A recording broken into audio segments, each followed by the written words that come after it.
Good morning and welcome to the Chamber's first ever State of Law Enforcement address. We are thankful for each of you joining us this morning. What we are doing today is we are going to have each of our police chiefs and our county sheriff address you today on what their departments have done within the last year and what their goals are for this year. It's just a great way for us to keep the public informed and also to present this to all of our members and businesses in the area. So at this time, we will turn it over to Chief Nick Bowles with the City of Anniston. And he'll come up and each of them will introduce themselves as they're up here. And let's get this going. Good morning, everyone, or afternoon, depending on when you're watching this. I'm Chief Nick Bowles, Anniston Police Department. I was appointed the chief in July of 2020. So if you don't know me, there it is. 2020 was a strange year for everyone. As everyone knows, the police departments in Calhoun County are no different. Anniston is no different. 2019 was a historic low in the terms of crime rate for the city of Anniston. In 2020, those crime rates rose slightly. Still low over our 5-year average, still, very low crime. And I would give credit to the police officers on the street. I give credit to citizens being more involved and give credit to our federal partners. We are involved with the federal government, the FBI, ATF, task forces, and other agencies that are involved in law enforcement in the county and help us get heavy hitters off the street and getting them longer terms in prison and getting them out of your community. 2020, we were awarded the SPI grant. It's a Strategies in Police Innovation. It was about $430,000 that allowed us to buy some equipment that you may have seen. We've gotten it up over the past couple of weeks with mobile cameras, with pole cameras that allow us to surveil certain locations. The implementation of that grant is actually for property crime, specifically for auto thefts and auto B&Es. However, when we're looking for those things and our partnership with JSU, when they're gathering the data on those things, it also allows us to solve other crimes that happen in those areas. So with 2021, we've seen a new council that's been voted in Anniston. The police department is excited to work with the council and with the city like we've never done before, and we're able to better serve all of our communities. I mentioned the SPI grant and the cameras that have gone up and the data that's being collected. We're excited to see that realized. We're excited to see the council get behind this. I just spoke with some people the other day, and they're talking about giving us some additional funds to purchase some additional cameras so that we can bring all this together. The days of Bonnie and Clyde are over. Back in the day where the criminals had more manpower, they had more weaponry, they had better weapons than the police had, those days are over. We've caught up. The technology, we have to outsmart the criminals nowadays, and using technology and better things like that is the way to do it. So we're excited to get on board with that. In 2021, you'll see the Anniston Police Department do more public outreach. We're going to tell you about this technology. We're going to, expand on where the cameras are and things like that. We're going to, since the grant has to do with thefts and vehicle thefts and auto B&Es, we're going to do some public outreach, basically educating the public that you can stop your vehicle from being broken into or stolen with some very simple techniques like locking your doors, keeping your valuable items out of view of the public, and very simple things like that. So we're going to do some public outreach. Also, we see a lot of scams happening, a lot of white collar crimes involving the elderly and vulnerable people. Online scams, phone scams, IRS scams, credit card scams. It happens a lot. It costs people a lot of money. It costs people a lot of time. It costs people, their dignity in some cases. So you'll see some of those initiatives coming out. We last year created the Community Relations Unit of the Anniston Police Department. We used them last year a good bit, depending on how this, public gathering and virus situation works. We'll get the community relations unit back out there in the community. So we're excited to see them. So in closing, I will tell you that I am the chief of the Anderson Police Department, but this is not my police department. It's Anderson's police department, and we're dedicated to protecting the citizens and the visitors of Anderson. Good morning, I'm Chief Marcus Wood, City of Jacksonville Police Department. City of Jacksonville, I've only been the chief there in the City of Jacksonville for 2 years now. One of the things that I wanted to do when I first became chief of the City of Jacksonville was to ensure that our police department was able to respond to calls in an efficient manner. So we created zones for our police officers to give them less area of work to work with, so they weren't all over the whole city trying to concentrate on the whole city. They only had certain areas that they had to concentrate on. So after implementing that system, we've been able to see that our response times have went down drastically. We're able to get the calls more often and quickly, oftentimes before some of our suspects leave the scene, which helps us to be able to make contact with them, sometimes put them in jail when needed, and cut down on repeat offenses and repeat responses to those same addresses. Along with that, we are currently in the process of creating a more fluid and communication-driven business check system to where we can concentrate and talk to our business owners, let them know how often and when we do check their businesses. Hopefully that we can stop those crimes in progress where people are breaking into businesses, breaking in cars in the parking lots of those businesses, so that we can in turn ensure that the patrons that come to those businesses feel safe and realize that they can go there, whether it be day or night, and do those. So if you're a business owner in the City of Jacksonville, someone from my office will be contacting you within the next week to ensure that we have the proper phone number, email, contact person for your business. So if we need to communicate with you or contact you, we do have that information. Crime rates, Jacksonville's never been a city that has a lot of high crime or violent crime. We do have a lot of B&Es, but in 2021, our hope is that we're going to do more public service announcements to allow most of our people in the city live off campus or college students. So we want to just make them concentrate on making sure they lock their doors, not leaving laptops and MacBooks and things like that in their vehicles when they're not in class. And we know a lot of college students are running back and forth, so they either leave their keys in their car, leaving those things in their car, leaving their doors unlocked. So we just want to make sure that they concentrate on that so that they don't get their belongings stolen, because what we've seen as a crime trend is those who are breaking in cars are not using force, not breaking windows, they're just checking door handles and opening cars and taking stuff out of cars that are unlocked. One of our other goals for this year is we want to make sure that we continue using the resources that are available to us, things like the EMAC Center in the City of Oxford, and using JSU and their data gathering department to look at the high crime areas in the City of Jacksonville, look at crime trends in the City of Jacksonville, see when those things are happening when we have students in the city, and see if it's happening when students are not in session or classes are not in session. So we want to use those resources to see when those different types of crimes are happening and when they're happening, and try to be able to combat that and talk about those when that stuff is happening. As you'll see, along with some other police departments, we've been able to purchase one of the camera trailers. So we're putting that in areas that we're having issues at. One example of that is before we got that trailer, we were having a number of shoplifting cases at Walmart. We were able to get that trailer first from the EMAC, and then we got our own. But we were able to put that in the parking lot of the Walmart Supercenter there in Jacksonville.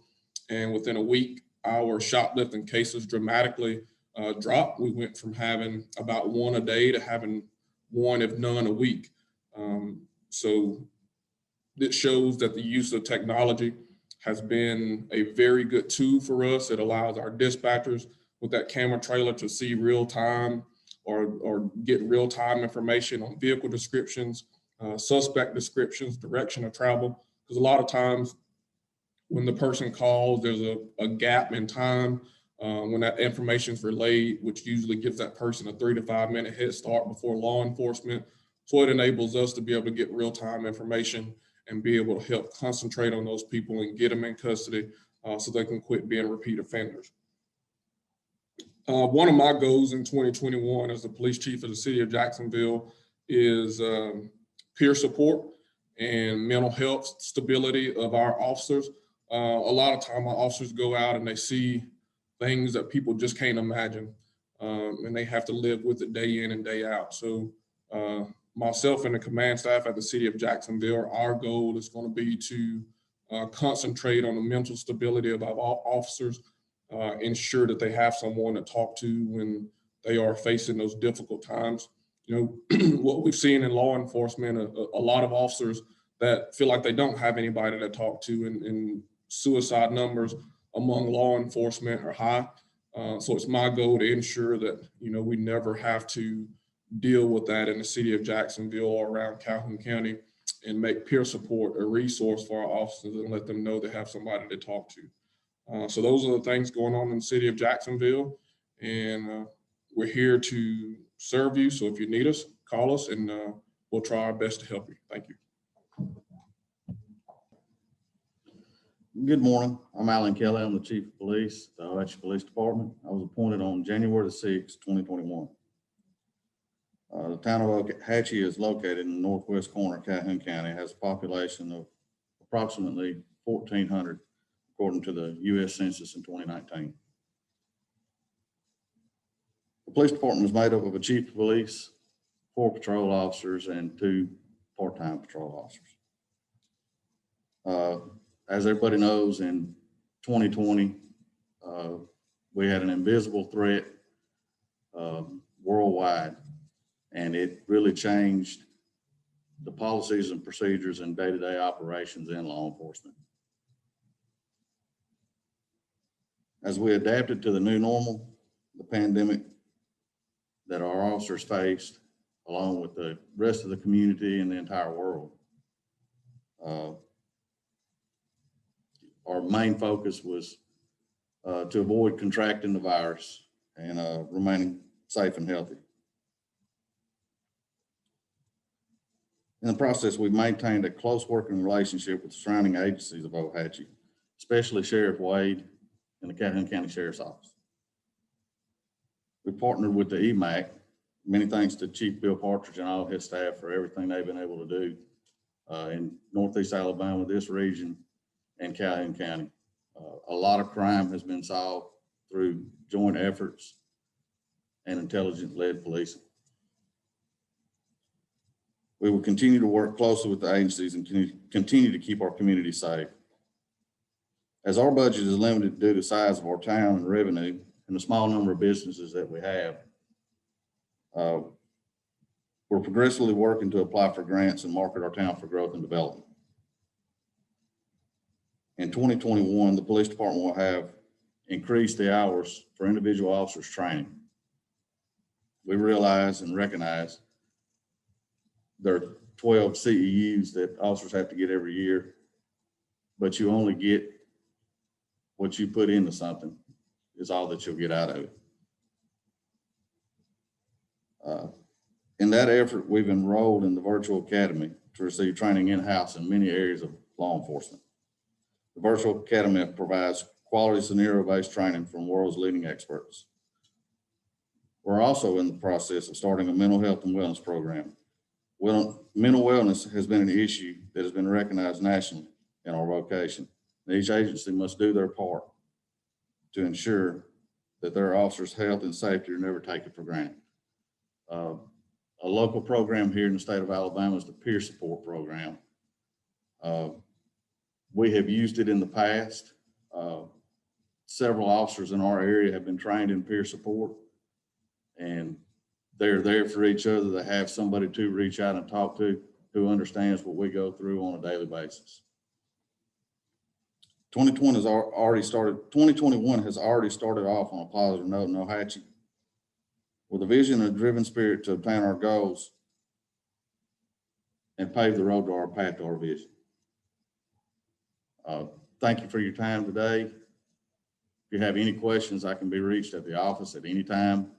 If I'm not available at the time that you call or contact me, I will contact you back.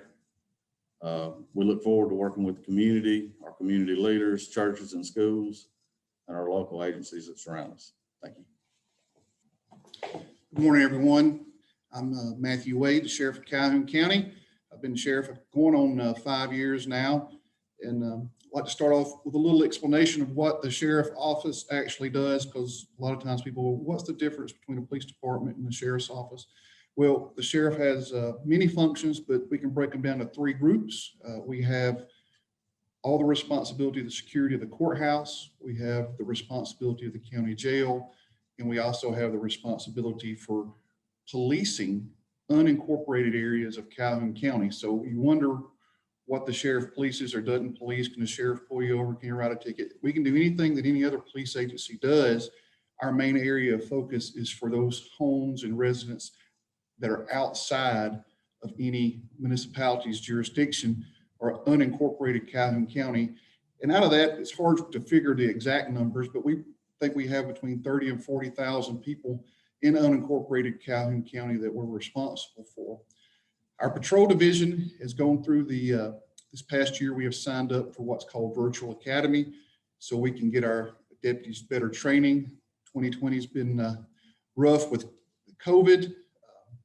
Myself has gone through that and experienced it and made it through, and numerous deputies have also had it, but we've never, during 2020, we never shut down our organization. We never changed our service to people.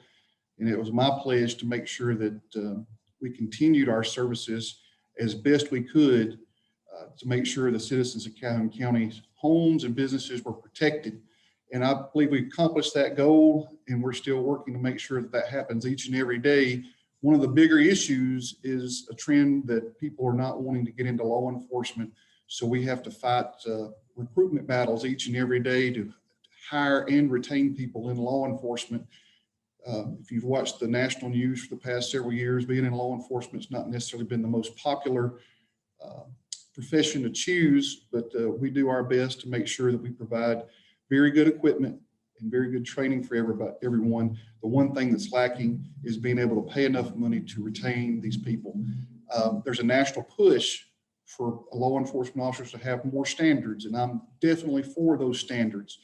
But one part of those standards that most people are not legislating for is with increased standards, making it a profession and not a job, is to increase that pay to a level that you attract and retain good quality employees, which is a key to having professional law enforcement. We're seeing the people that we do have are good people. They're have higher education, and they're in it because they want to make a difference in their community. We're just trying to find ways to make sure we can retain them financially, and also look for ways to recruit other people to come into our agency. We've struggled with our patrol division being staffed enough to make sure that we're running probably 3/4 full on our patrol division, and that makes it difficult. Unlike cities, you know, we have one call might be in Piedmont, the next call might be almost in Talladega. So we do have districts, but you know, when you don't have but 3 or 4 deputies working on the road, it makes for longer response time. So we're working on trying to get recruiting up. We have 4 in the police academy right now, and we have 2 more waiting to go. So when we lose an officer, it's not as simple as hiring another one. It normally takes, if you hire a new deputy that's not been certified yet, it normally takes 9 months from when they're hired to when they can work on their own. So losing somebody is very difficult on an agency because it's not as simple as plugging, you know, hire and put somebody to work. It takes months before they're ready to do that on their own. One of the things that we have done, Chief Woods talked about it, but we have a system in place where every one of our businesses, we have their email and cell phones, and every Wednesday they get a email from us telling the dates and times of where we've checked their businesses. In that, they get a little letter from me, and it has my email address and it has my cell phone number So if they respond to that email, or if they want to call me, they can. And we found that to be very encouraging to business owners to be able to do that. Them seeing the dates and times, and that just makes them feel better. And when there is a problem, they just respond to the email and I'll respond right back to them directly. And that's really worked out very well for us. And we've also grown that to going into private citizens, going out on a vacation, or you have something going on in your neighborhood, you can do a patrol request. You can do it on our online, or you can call us or email us, and we'll do that. And every Thursday, you'll get an email detailing the dates and times of when deputies checked your area for the problem that you said you have. So that's a very big community outreach thing for us. And that's the big thing that we want to do, is make sure we do this together. Law enforcement can't be everywhere. It takes all of us working together to make this happen. So having your trust and community involvement, we have more conversation and we're able to better assist our citizens and make our community safer. Our courthouse, just a little numbers there. We get over 10,000 visitors a month to the courthouse. And so deputies have to perform security checks there. We have 7 judges, and a lot of business goes on there. With the COVID, it's slowing down a little bit, but we still have to, the business still has to go on. We still have to carry people up there. Inmates still have to get processed. So that's been a very challenging thing, but we're making do with that. In the jail, which is a big issue for us, we have 500 plus people in our jail. Just some numbers there, about 500 people get arrested a month, about 500 people get out a month. So the number stays right around 500 to 550, which is a whole lot of people to take care of. In doing so, it's a very hard job to be a corrections officer. Just last night, we had a correctional officer that was going to release an inmate. He went to go get him. He was being released on a misdemeanor. He went to get him, and when he gave him a pen to sign the paperwork to get out, he stabbed the officer multiple times in the face and in the head. So this is something that we have to combat with. Why would somebody want to work in corrections for not a lot of money and do such a dangerous job? But God bless him, and God bless the people that do it, because it is a difficult job. I can't repeat how proud we are of those people that go and work in the jail and endure that each and every day. We're thankful for them. But some of the things we've done for the COVID, we've been very blessed in the jail. When the COVID started happening, we got together to think, what can we do to ensure that we did everything we could to keep an inmate from getting COVID, getting sick, or dying. And so far, we haven't had that happen. We didn't have our first COVID case in the jail until August. So we feel really good about what we were doing, which included, we bought spray foggers back in March.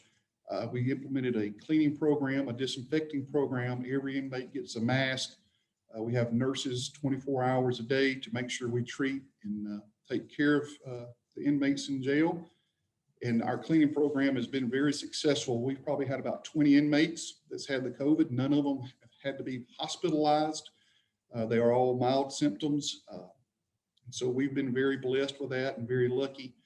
And that matters to you, the citizen, because that's taxpayer dollars that's spent on these people. And so keeping them out of the hospital is definitely saving us money, saving you money. And one thing that we're going to do in 2021 is the county commission has given us an opportunity to fix some issues in the jail. They're going to do about a $2.5 million remodel to the county jail, which will include giving us some mental health cells, some suicide cells, and we'll be able to see them direct supervision. As the jail was designed 35 years ago, that wasn't an issue then. Well, mental health issues have soared, and the design, that wasn't included, but we're going to do this renovation where we'll be able to protect people who were mentally ill, who were suicidal, which once again, saving their lives will save taxpayer monies. And plus, it's just the right thing to do. You know, I'm not in charge of punishment. I'm in charge of housing them and taking care of them under the Constitution to the best of our ability. If anybody says a county jail is a Marriott, they just haven't been there. But we do our best to do the right thing by them. If your child was in there, you'd want us to do the right thing, and that's what we do. In this $2.5 million upgrade will definitely help us protect people's lives who are suicidal and mentally ill. Just like the inmate that attacked the officer last night, we feel that he might have a mental illness. And if we'd have had a little bit better design, maybe we would have prevented that. So that's our future plans for the jail for 2021. You'll actually be able to see some visible work being done outside the facility. Pistol permits is always a big issue.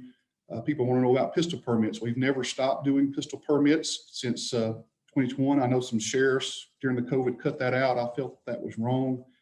We've never stopped pistol permits, and a lot of buzz goes around about what that money is used for.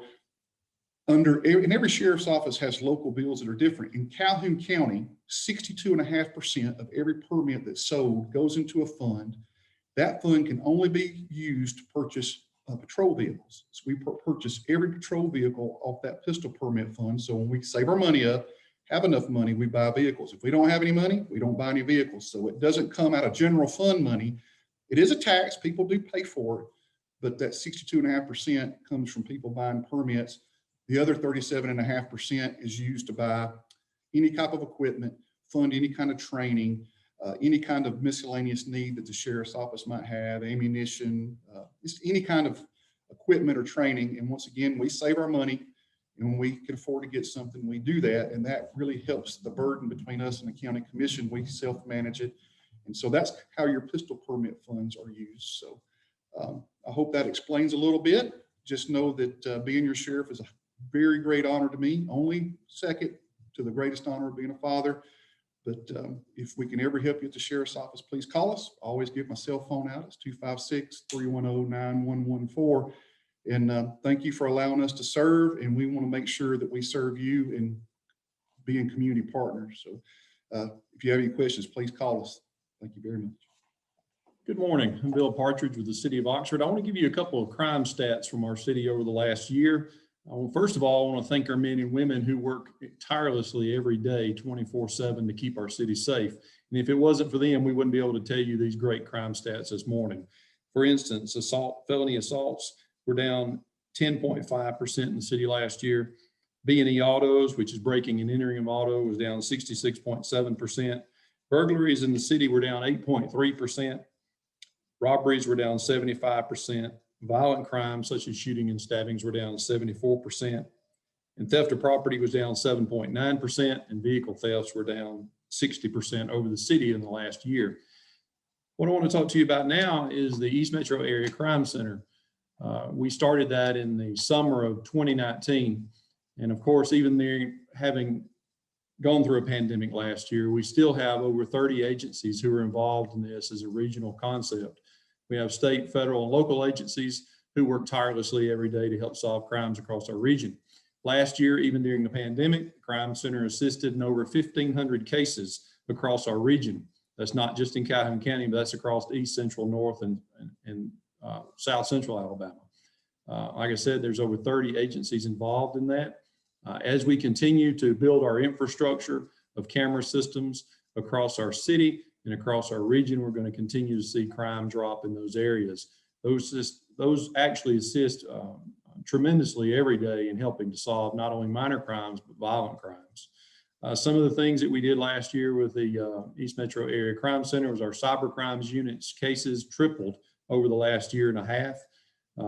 Some of the high profile things that we've assisted with over the last year was we assisted the FBI in the Nashville Police Department in the Christmas Day bombing in Nashville. And we also assisted the U.S. Capitol Police and the FBI in the incursion of the U.S. Capitol back on January the 6th. Some of the things that we're going to be focusing on this year is crimes against children. If you're a pervert and you live in our region, we're coming after you this year. That is one of the things that we're going to hit hard and heavy this year. We are not going to tolerate individuals preying on our children. And we're going to be working with several different agencies to make that an effective thing this year. I want to first here talk about the men and women who actually do the job every day. It's a very difficult job. They're put in very difficult situations. They have to make critical decisions at a moment's notice. And I don't think that they get the respect that they deserve on a daily basis. If it wasn't for these men and women, we would have chaos in our cities and our counties across our country. And we see many of them spreading false narratives about law enforcement being the problem in society. If we start defunding law enforcement, as we've heard across our nation, The only people that are going to hurt from this are the people who actually need law enforcement the most. So I ask all of you to please support your law enforcement agencies and your law enforcement officers. They do a very difficult job, and they do it sometimes at very low pay and long hours. It's a very stressful job, and we want to support those men and women who are out here every day doing that job. And with that being said, that is the state of our city, and that is the state of our East Metro Area Crime Center. I thank the Chamber this morning for having us here to actually talk about what's going on in our cities. I think that's a good idea. I believe openness to our communities and letting people know what we're doing on a daily basis is a good thing. And I hope we continue to do that. And I hope you have a great day.